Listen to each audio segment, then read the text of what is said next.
मान और सम्मान के योग्य सामने बैठी मेरी चाची ताइयां, बहनें, चाचे ताऊ, भाई, मीडिया कर्मी,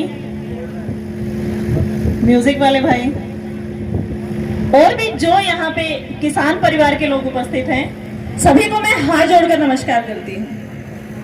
हम बेटियां आज आगे बढ़ पाई, खड़ी हो पाई, तो ये सब आपने हमें सिखाया, आपने हमें आशीर्वाद दिया और हक दिया कि हम आपके साथ खड़े होकर लड़ सकते हैं। तो हम इस बात के लिए, मैं स्पेशली इस बात के लिए तहे दिल से आप सबकी धन्यवादी हूँ और चाहूंगी कि ये आशीर्वाद आप हम पे हमेशा बनाए रखें। लड़ाई हम बॉर्डरों पे बैठ के लड़के आए थे, एक हिसाब से जीत के आए थे, पर वो जीत अधूरी थी। कैसे अधूरी थी? जैसे कि अभी गुरनाम जी ने बताया, हमारे भाई तो अभी भी जेलों में पड़े हुए हैं, 4 भाई लखीमपुर जेल में बंद हैं। उनके परिवार कैसे जी रहे हैं? क्या हमने उनके बारे में कभी सोचा? केस वापसी जिसकी प्रक्रिया अभी चल रही है, कल मीटिंग है दोबारा। हमारे बच्चों का भविष्य अधर में लटक गया, सरकारी नौकरियों के फॉर्म नहीं भर सकते, विदेशों में नहीं जा सकते। बहुत गलत बात है। कहने का मतलब है कि लड़ाई खत्म नहीं हुई है, लड़ाई तो हमने लड़नी सीखी है। ये आंदोलन हमें ये सिखा के गया है कि अपने हकों के लिए अगर मजबूत होकर हम खड़े हों तो हम सत्ता के लोगों से अपने हकों को छीन के वापस ला सकते हैं। लेके भी आए हैं और आगे लेके भी आएंगे, इस बात की गारंटी हम रखते हैं। सुख दुख का साथी है ये किसान परिवार। आज जो समस्याएं चल रही है, कहीं पानी जल भराव से समस्या है, गुलाबी सुंडी की समस्या है, बीटी बीज की समस्या है, कपास में तो बहुत ज्यादा समस्या आई हुई है।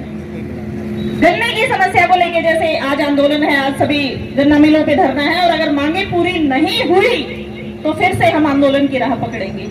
सरकार को यह चेतावनी है कि हमारी मांगों को समझे, इस किसान परिवार की समस्या को समझे। हम यहाँ पे बैंक बैलेंस बढ़ाने के लिए नहीं लड़ रहे, हम लोग अपनी रोजी रोटी बचाने के लिए, अपने परिवार को पालने के लिए, अपना पेट पालने के लिए लड़ाई लड़ रहे हैं। तो हमारी लड़ाई में हमारा सहयोग करें, हमारे हक हमें दे, यही सहयोग है।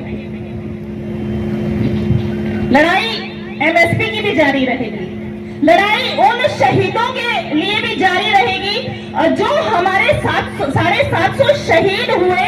उन किसान परिवारों को सबसे पहले श्रद्धांजलि देना चाहूंगी और आज के दिन सबसे बड़ा योगदान मैं उनका मानती हूं कि उन्होंने अपने घरों से बेटे, पति, माए, बच्चे खो दिए।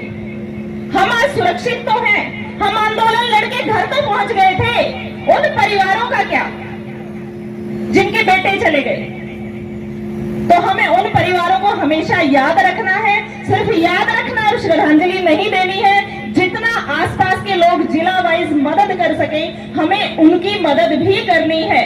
बार त्योहार पे हम उनके घर जाके भी उनको सांत्वना दे के आ सकते हैं, मिल के आ सकते हैं, उनके सुख दुख में शामिल हो सकते हैं।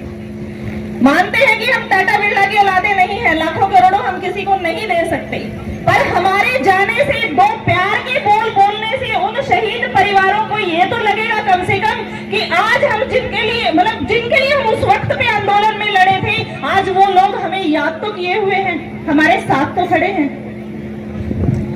तो शहीद परिवारों के लिए सांत्वना है और हम विश्वास दिलाते हैं कि हम हमेशा उनके साथ खड़े रहेंगे। ज्यादा वक्त न लेते हुए अपनी वाणी को यही विराम देना चाहूंगी और अंत में सिर्फ इतना कहूंगी, आपने जो विश्वास हम पे दिखाया है, मैं कोशिश करूंगी कि वो विश्वास मैं उम्र भर बनाए रखूं। आप जब भी किसी दुख में याद करेंगे, दिन हो, रात हो, सुबह हो, शाम हो, एक फोन कॉल के आपके सामने जो है हम हाजिर रहेंगे। आपकी समस्या हमारी समस्या है, किसान परिवार की एक बंदे की समस्या भी पूरे साझे परिवार की समस्या है। तो जहां भी आपको जरूरत पड़े अपनी बेटी को याद कीजिएगा, मैं जरूर हाजिर रहूंगी। किसान एकता जिंदाबाद,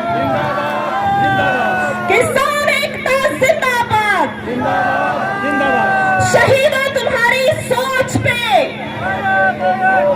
शहीदों को नमन। जय किसान, जय अन्नदाता। बढ़िया। जोरदार तालियां हमारी माता शक्ति के लिए, सुमन जी उठा के लिए, महिला प्रदेशाध्यक्ष भारतीय